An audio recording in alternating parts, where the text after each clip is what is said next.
Alors, aujourd'hui, en fait, on va parler avec toi un petit peu de content marketing, on va parler de stratégie marketing, etc., etc.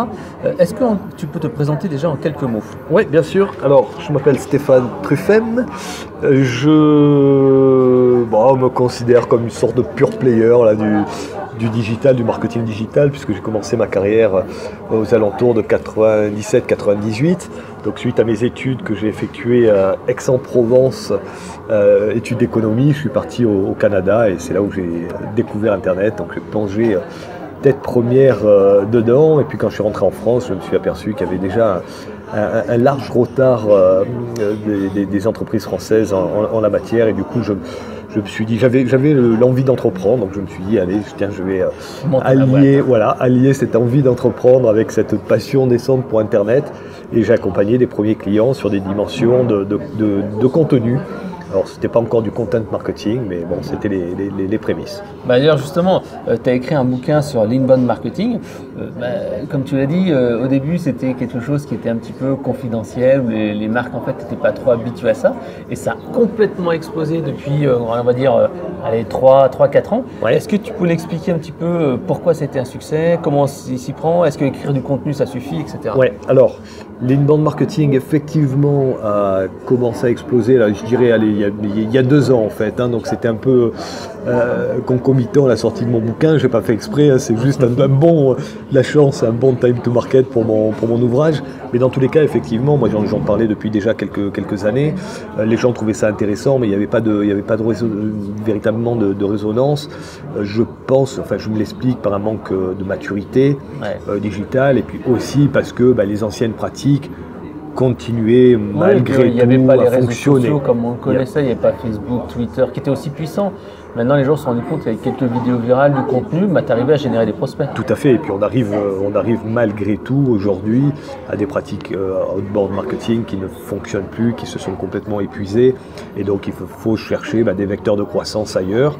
Et l'inbound marketing représente à la fois, je dirais, une philosophie, une méthodologie et des outils très très intéressants et qui permettent de finalement s'engager sur cette voie de la transformation digitale de manière efficace et relativement simple. Alors quand je parle de philosophie, c'est déjà se dire finalement qu'est-ce que je peux créer comme valeur auprès de mon client. J'arrête d'aller à la communiqué de presse. Voilà, de partir à la chasse.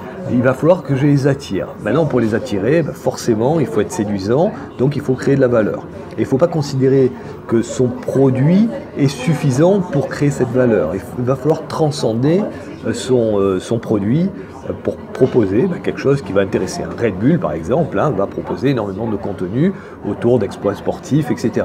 Et d'ailleurs, c'est symptomatique, on va sur le site de Red Bull, on ne voit pas une canette de leur boisson, on ne voit que du contenu.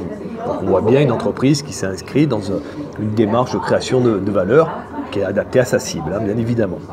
Donc ça, c'est la philosophie de l'inbound. Qu'est-ce que je peux finalement créer comme valeur?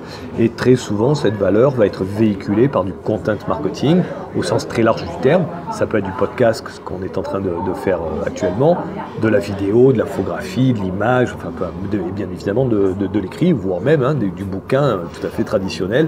Ça peut rentrer dans la brique inbound marketing sans aucun souci. Ouais, parce que justement, ça permet de créer un événement, le bouquin, par rapport à un article de blog qui est assez classique, un livre blanc, un contenu, un web séminaire. C'est le truc qui fait que les gens vont dire allez hop, j'y assiste, allez hop, je passe à l'action. Bien sûr, oui. Et puis le bouquin, ça va être le temps long. On va retrouver aussi une forme finalement de respiration. Et puis généralement, le bouquin va permettre d'avoir une vue assez exhaustive sur un sujet. Vous achetez le bouquin de growth hacking, a priori, quand vous avez tourné la dernière page, vous êtes un pro du growth hacking.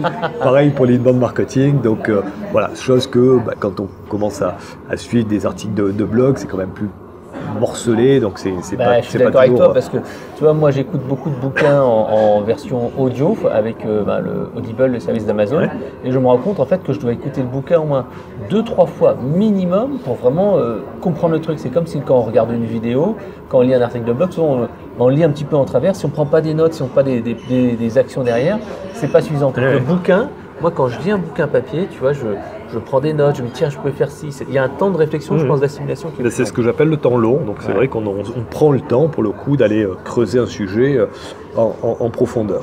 Bah, le podcast aussi d'ailleurs, je pense que c'est un petit peu dans ce sujet-là parce que quand tu es dans les oreilles d'une personne qui est dans les transports, comme ça, vous êtes sans doute le cas actuellement, vous prenez le temps de nous écouter et ça vous fait réfléchir un peu. Vous pouvez pas, enfin, si vous pouvez passer en accéléré, mais c'est pas aussi simple que de passer un article de blog, on dit stop, ou une vidéo et hop. Ouais, et puis très souvent un article de blog, on va lire que un ou deux paragraphes, alors que le podcast, on peut l'écouter. Et je fais quelques podcasts qui sont souvent d'ailleurs très très longs, hein, c'est plus de 30 minutes. Malgré tout, ils sont écoutés de bout en bout, hein, donc ça montre que les gens prennent le temps. Encore faut-il là aussi que le contenu soit de qualité pour intéresser. Donc ça, c'est la première dimension que j'attribue à l'inbound marketing.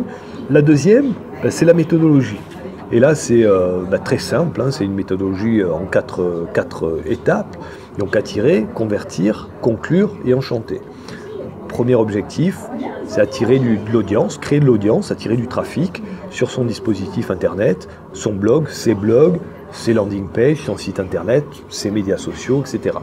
Donc là, on va chercher bien évidemment à articuler notamment du content marketing, du référencement naturel, bien utiliser la force des médias sociaux pour promouvoir son contenu et créer cette fameuse visibilité. Deuxième étape, ça va être convertir. Faire de l'audience, à moins d'être un éditeur pur et dur qui revend de la publicité, faire l'audience pour une boîte, ça ne sert pas à grand chose. Bah oui, c'est ce que je disais tout à l'heure. J'ai une sanction de Google, moi, en début d'année. C'est mes vieux articles qui étaient bien référencés, qui ont été déréférencés, enfin, moi, bien positionnés. Et je me suis retrouvé avec une baisse de trafic importante. Et pourtant, je génère autant de prospects, je fais autant de ventes, voire plus de chiffre d'affaires, parce que j'ai travaillé sur la conversion. Bah, tout à fait. À la limite, un très bon trafic très qualifié va être plus productif qu'un large trafic peu qualifié. Donc deuxième étage de la fusée, la conversion. Donc là, on va utiliser ce que j'appelle dans mon jargon le contenu premium, un contenu suffisamment intéressant pour que vos cibles acceptent de les télécharger, de les acheter en échange de leurs données personnelles. Donc c'est quasi un acte d'achat. Bien évidemment, on ne va pas mettre son numéro de carte bleue, mais malgré tout, on donne ses données personnelles. La valeur en échange de la valeur. Voilà, tout à fait. Hein. Donc c'est pour ça que je tiens sur cette notion d'achat. On va acheter un livre blanc en échange de ses données personnelles. On n'est pas complètement stupide. On sait que si on a laissé son nom, son prénom, son numéro de téléphone et son adresse mail, c'est bien qu'on va rentrer dans une démarche commerciale. Donc il y a une acceptation aussi un peu tacite d'une démarche future. Donc ça, c'est la conversion. Là, il y a énormément d'outils pour aller optimiser ces taux de conversion et faire ce qu'on appelle du CRO, notamment. Ensuite, donc, troisième étape, ça va être faire en sorte que cette masse de leads devienne des clients. Et donc là, on est effectivement dans la conclusion de la vente. Donc là aussi, des outils type Smartcutting qui va aider au rapprochement entre les marketeurs et les commerciaux pour éviter que trop de leads ne soient pas suivis ou mal suivis. Des techniques également à base de content marketing pour aller finalement nurturer, donc faire un témoignage client, une checklist, un outil ROI, un offre d'essai, une promo, un machin, enfin bref, tout à fait. Et puis l'idée aussi de faire mûrir le client dans son parcours d'achat, donc de ne pas l'agresser une fois qu'il est venu, s'inscrire à un événement ou télécharger un livre blanc. Il n'est peut-être pas encore forcément suffisamment mûr pour accepter un discours purement commercial. Ouais. Donc là, c'est encore au rôle du marketeur de le qualifier, et on va le qualifier grâce à du contenu, et notamment avec des outils aussi de marketing automation qui vont justement pouvoir distribuer automatiquement les bons contenus à la bonne personne en fonction de ses centres d'intérêt, et donc au bon moment. Et puis enfin enchanter, donc une fois que le client a signé, là aussi utiliser la force du contenu pour tenter de lui offrir l'expérience la plus positive de son acte d'achat. Donc je sais pas, il a acheté un tutoriel, par exemple, il a acheté un logiciel, on va grâce au contenu l'aider à prendre en main ce logiciel, à en faire on devrait assurer de faire participer en disant choisissez le nom la charte graphique, le nom, le logo, le design, le bidule, pour en fait le rendre un petit peu propriétaire de son. Tout à fait, avec l'idée qu'au final, il ait une expérience très positive de notre offre et qu'il devienne à son tour ambassadeur de notre marque. D'accord. Alors là, on a fait un petit point sur l'inbound marketing. Est-ce que tu pourrais nous dire un petit peu comment on va mettre en place une stratégie? Parce que je sais que tu n'aimes pas trop les trucs et astuces, tu préfères en fait que les gens soient plutôt dans la méthodologie, et parce que les trucs et astuces à chaque fois s'épuisent et c'est pas, il faut commencer avec la réflexion en tête. Alors dis-moi un petit peu ce que tu en alors penses. sur les trucs et astuces, c'est pas tant que ça s'épuise, c'est surtout que ça induit un peu une idée que finalement, grâce à quelques petits hacks ou quelques astuces, on va pouvoir générer beaucoup de leads. Or, en fait, c'est absolument faux. Ça demande beaucoup de préparation, quelque part de temps, d'effort, avant de pouvoir véritablement générer des leads. Ensuite, il va y avoir bien évidemment des hacks, des astuces qui vont permettre de capitaliser, d'accélérer cette démarche. Mais si on n'a pas les fondements, vous pouvez rajouter tous les hacks, toutes les astuces que vous voulez, vous monterez jamais votre On aura peut-être un pic stratégie. une fois, mais après, donc, ça va retomber dans le long terme, c'est pas le succès. Voilà, tout à fait. Alors, donc je dirais que, allez, pour démarrer une stratégie de marketing, moi je préconise d'y aller par pilote. Donc faire quelque chose de très précis sur une offre, à la limite d'embarquer un ou deux commerciaux de son organisation, travailler avec eux, et puis monter ses personas, monter quelques contenus pour attirer, quelques contenus, voire un contenu si possible, plusieurs pour convertir, et puis ensuite tenter avec les commerciaux de bien nurturer les premiers leads et de démontrer que la démarche fonctionne, et puis progressivement de l'étendre, d'en parler, de communiquer, de démontrer au sein de son entreprise, d'aller aussi finalement coacher ses dirigeants en disant vous voyez que ça marche, qu'un article de blog peut in fine créer du chiffre d'affaires, c'est pas évident comme concept, se dire tiens je vais écrire et puis ça va me générer des ventes, c'est pas évident à le comprendre. Donc voilà, il faut faire preuve à la fois de patience et de pédagogie. Après, tu avais une deuxième bonne pratique qui était essayer de think different, penser différemment et pas essayer de copier les concurrents. Voilà, alors après, ce que je vois malheureusement trop souvent auprès de mes clients qui démarrent dans ces approches de content marketing et d'inbound marketing, c'est qu'elles se contentent finalement de regarder ce que font la concurrence et de copier.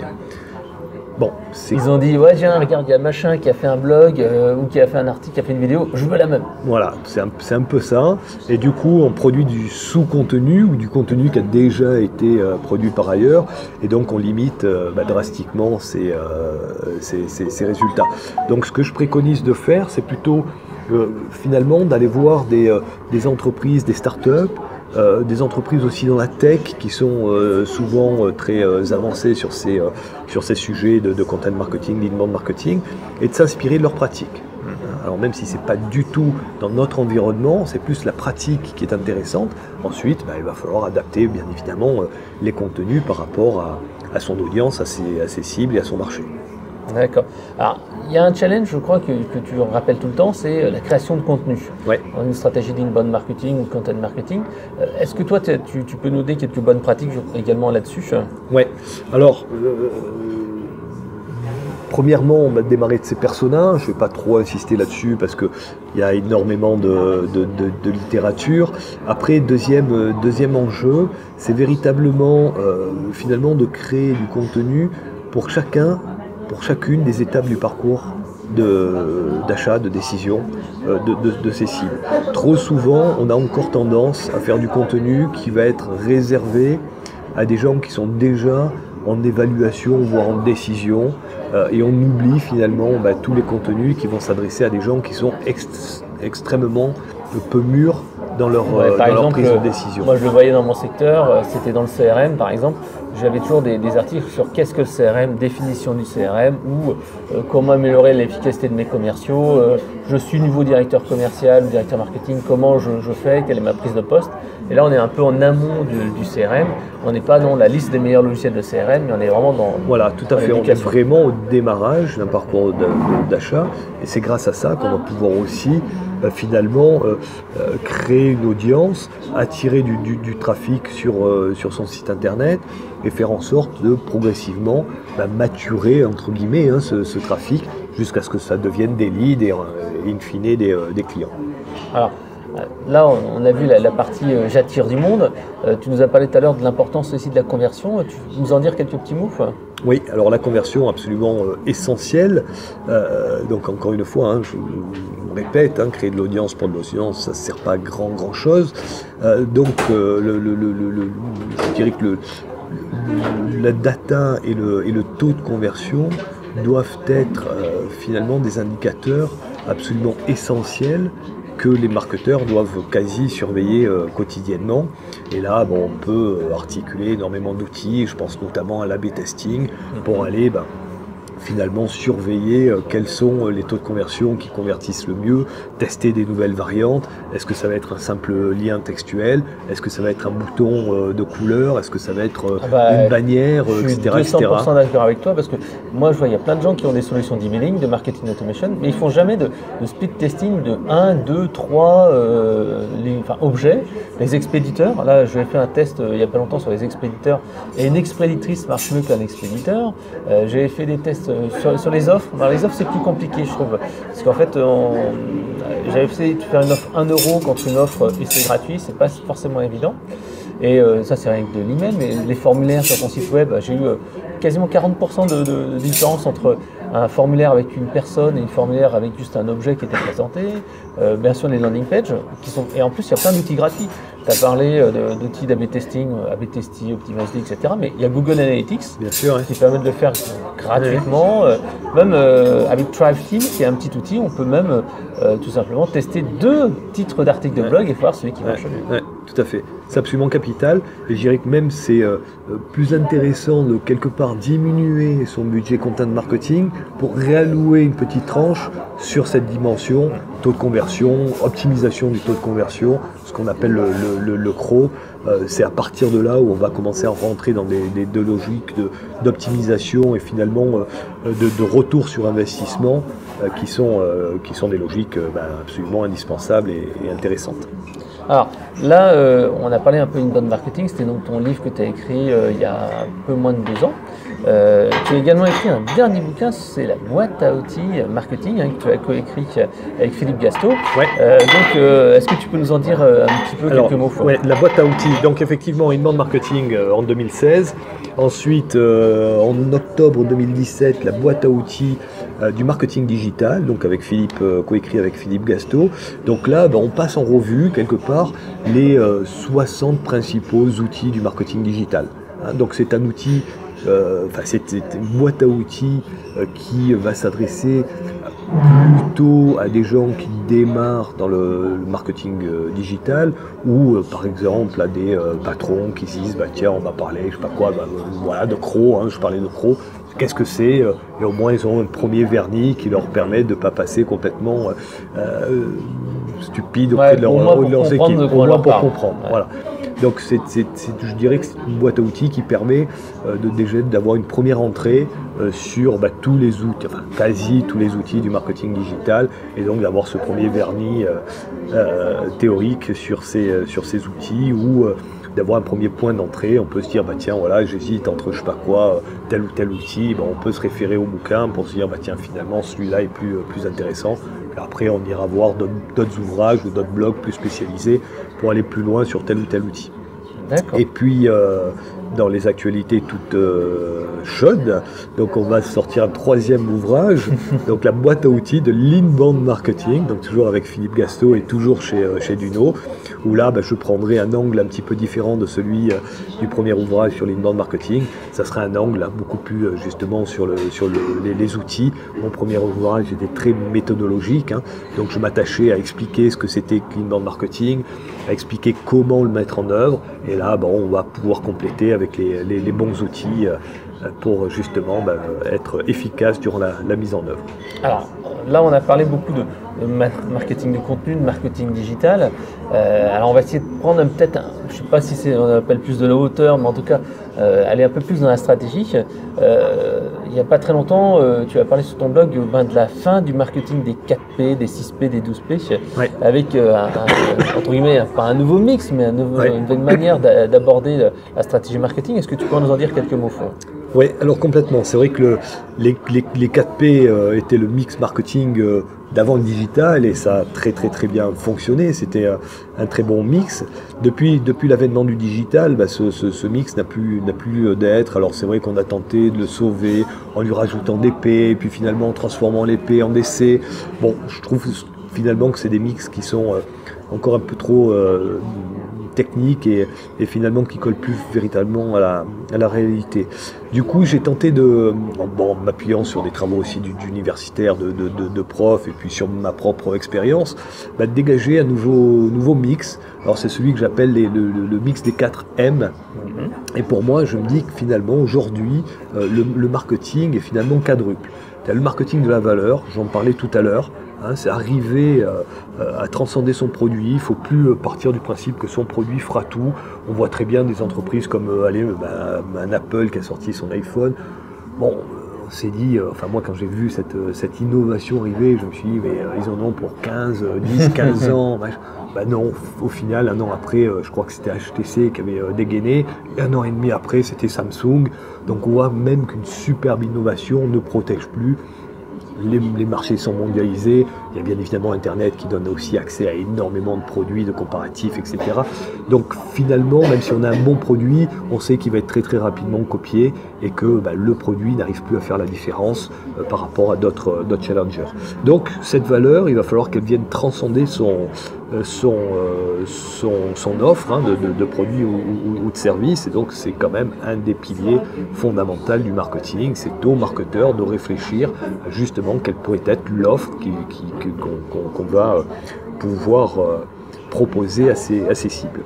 Deuxième marketing, c'est celui du risque. Alors ça reste finalement assez traditionnel de tout temps. Quand il y a acte d'achat, il y a forcément prise de risque. Soit financier, soit du temps. Oui, ou soit même d'image. Ça peut être psychologique. Je vais acheter un CRM, si je me plante sur le choix, je peux être viré, par exemple. Ouais. Bon, voilà, c'est pour ça que les gens disent je vais prendre Salesforce ou Microsoft, parce que de toute façon, on ne me reprochera jamais d'avoir pris les leaders du marché. Voilà. Alors que si d'où l'importance du marketing du risque. On voit très bien, dans ces effets un peu moutonniers, on achète tout Salesforce parce qu'on sait qu'on ne prend pas de risque. Or, aujourd'hui, franchement, Salesforce, dans beaucoup de cas, n'est pas forcément l'outil le plus adapté et le meilleur. J'achète, je vois une tarte à la fraise, elle me paraît bonne, mais ça risque de me faire grossir. Voilà. Donc le risque est dans tout achat, que ce soit un gros achat en B2B ou un achat même spontané en B2C. Je vais en grande surface, je vais acheter un yaourt. Mais est-ce que ma femme va aimer ça parce qu'elle a dit qu'elle n'aimait pas le chocolat, ou attention ceci, cela. Et finalement on ne le prend pas. Ou alors il y a pas ma marque qui est dans le rayon, mais les enfants sont habitués à prendre ça. Non, mais je ne prends pas le risque de prendre un autre yaourt parce qu'ils ne vont peut-être pas aimer. Voilà, un risque psychologique qui est bon. Et ça, c'est également au marketeur de travailler sur ces aspects-là et de tenter de faire diminuer, autant que faire se peut, cette prise de risque.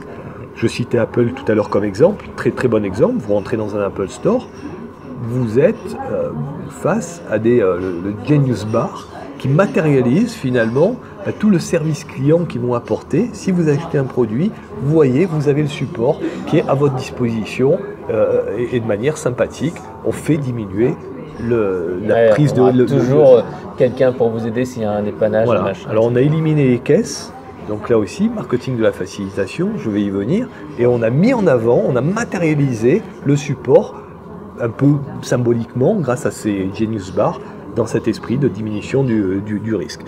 Donc effectivement, bonne transition.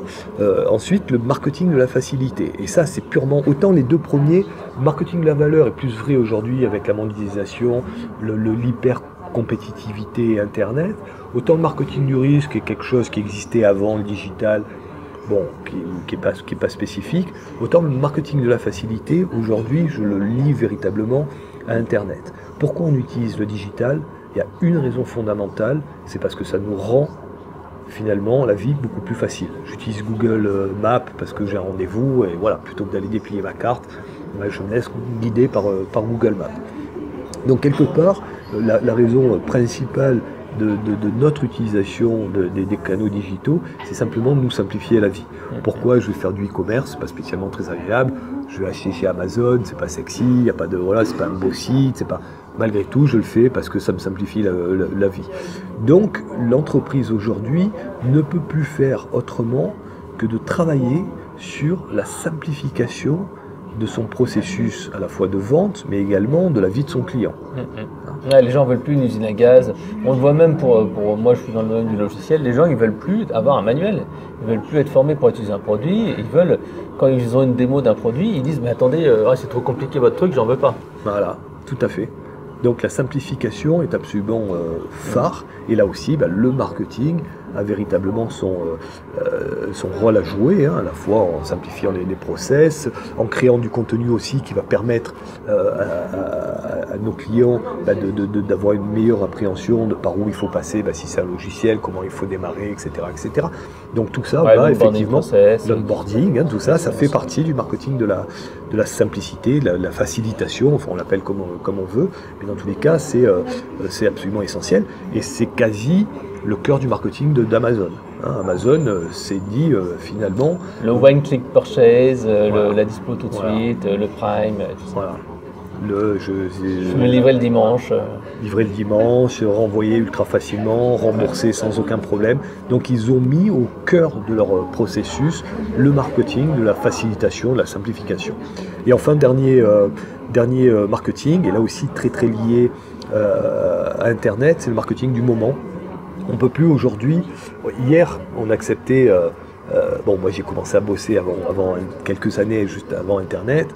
On appelait un fournisseur, on a accepté qu'il nous rappelle, 3, 4, voire une semaine après, il n'y avait pas de souci, on ne lui en voulait pas, c'était dans les mœurs. Aujourd'hui, même cas de figure, si on n'est pas rappelé quasi dans les minutes qui suivent, c'est quasi un scandale. Donc on voit que le digital a complètement finalement bouleversé la notion de temps, et on n'accepte plus des processus qui sont très longs.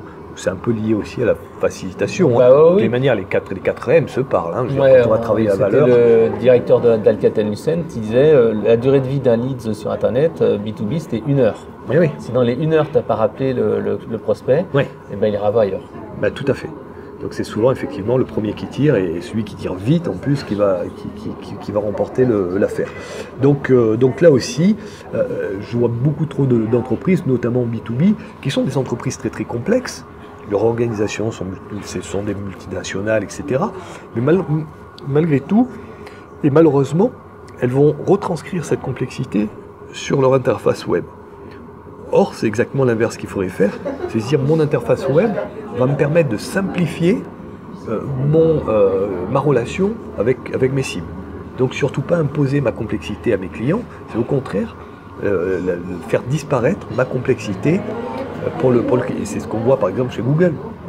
Google, c'est une organisation qui est aujourd'hui mondialisée, excessivement complexe, des algorithmes probablement quasi les plus complexes au monde. Malgré tout, on est face à un seul champ et des réponses qui sont quasi immédiates. Donc on voit bien à la fois cette simplification et ce marketing du moment s'opérer à travers les interfaces de Google. Voilà, donc ça c'est une grille aujourd'hui, plus qu'un mix d'ailleurs, pour moi c'est une grille, et on peut utiliser cette grille pour quelque part valider nos actions marketing. Si elles répondent à aucun des 4 critères, qu'a priori il y a un problème. Si elles répondent à au moins un critère, c'est pas mal. Si elles répondent à plusieurs critères, 2, 3, voire les 4, c'est absolument génial. Voilà. Et tout le reste, finalement, ce sont des outils. D'accord.